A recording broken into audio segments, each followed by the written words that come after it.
This is the launch position of the missile. This is a launcher on an elevator. Over where the Cub Scouts are, that's another launcher. That doesn't go up and down. There's two more over there. On the other side of this fan, there's the same system. Okay?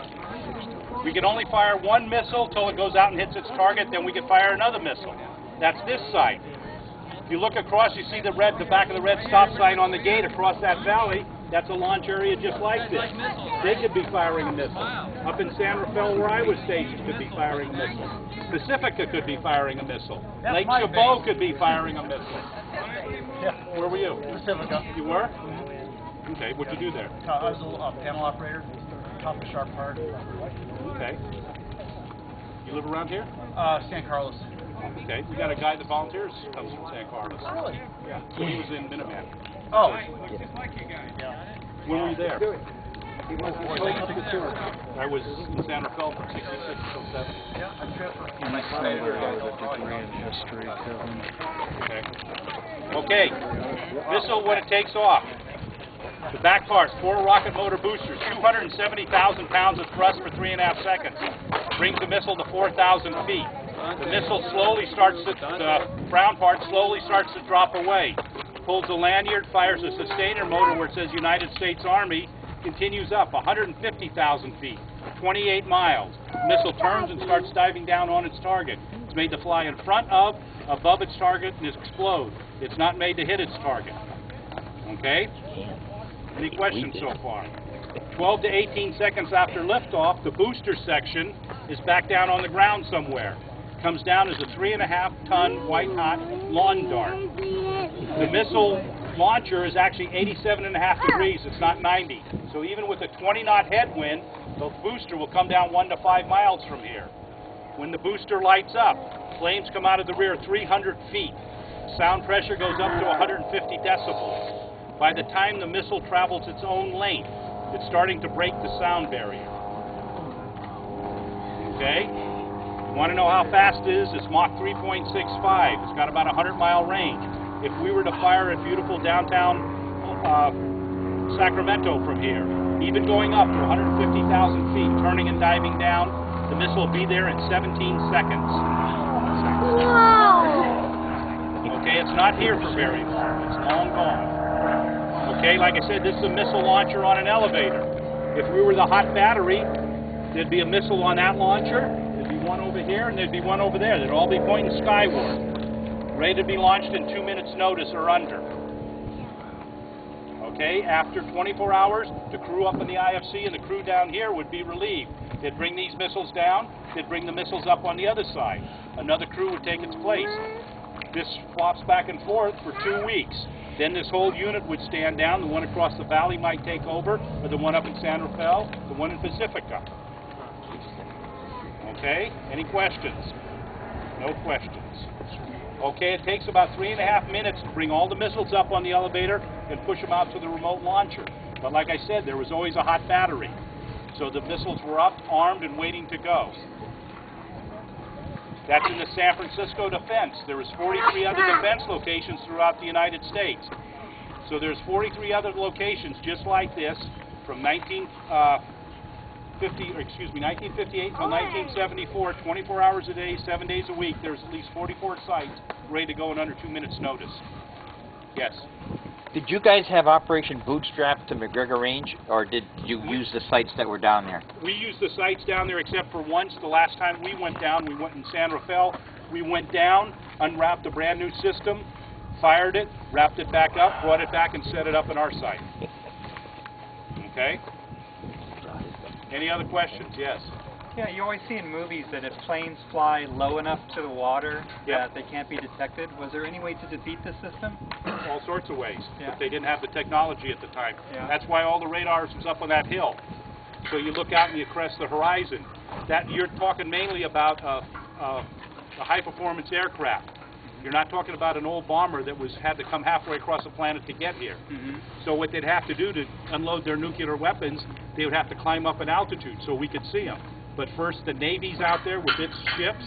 The Air Force has got a picket patrol that's out about 200 miles, and then our radar. So for them to get through that, it's almost impossible. But if they did, then first the Navy would shoot at them, Then the Air Force, anything gets past that, then it was our job to vaporize them. By vaporize them, where it says United States Army going forward to the little step in the fins. That's warhead section, 1,250 pounds of high explosives, or a W-31 nuclear weapon. It was a W-31 nuclear weapon. It had 3 classifications we're concerned about. M97, 2 kiloton yield. M23, 20 kiloton. M22 is 40 kilotons. 40 kilotons is 2.5 times more energy than was released on Hiroshima. That was a 9,000-pound bomb. This warhead weighed 1,138 pounds. It was an implosion-type weapon. Oralite was the fissile material, uranium, and that's all I can tell you to this day. Okay? There'd be 6 missiles kept in this magazine area. 5 of them were nuclear. This gentleman right here with the red hat used to be in that guard shack with his little guard dog. His job was tell him. Keep the people away from the missiles. I always said the missiles are here to protect the people. The dogs are here to protect the missiles from the people. The dogs were nasty little animals. I always said they didn't like themselves.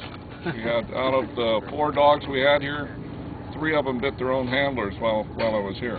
Mine was one of them. Even though he was a friendly dog, I got nipped by him too. If civilians came in here to work, they got 2 guards to help them, even though they were cleared to work in here. Okay? If you were in, one thing you did, when you went to the little shack, you turned in your ID badge, you got a new ID badge. No flame-producing devices in here, ever. This is a 2-man authentication area. No one person allowed in here other than the guard and the guard dog. If you were caught in here, what could you do to them? Yeah, shoot them or eat them, one of the 2.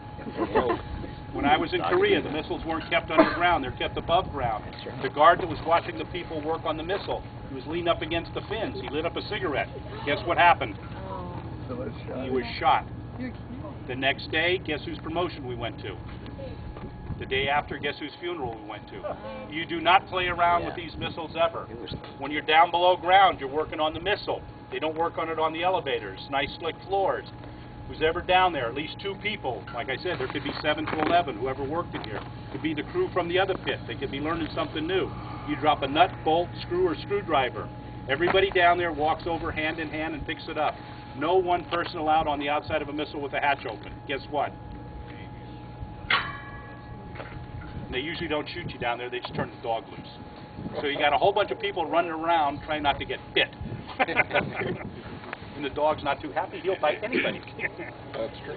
What kind of dog was it? A shepherd or? What was the question? What kind of dog? What kind of dogs? They're German Shepherds. That's what I thought. German Shepherd mixes, and that was mainly because they can handle any weather conditions. They go into the cold weather, the hot weather, and they can adapt to it.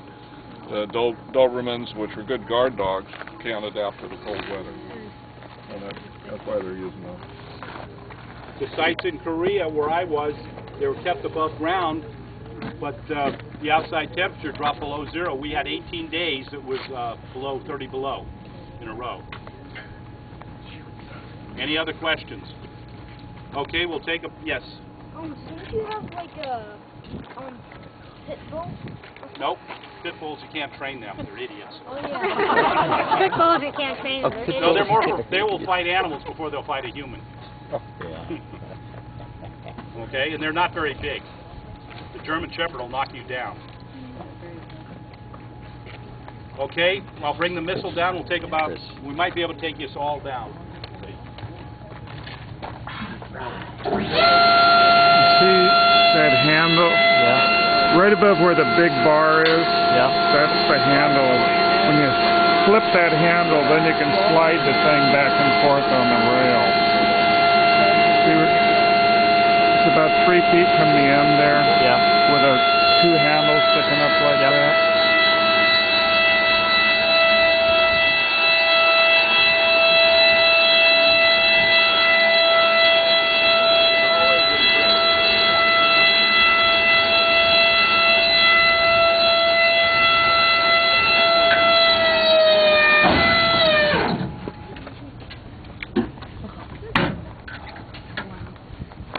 Okay, I'm going to ask you to walk straight back here, right underneath the missile. Straight back on those black carpets. The mother's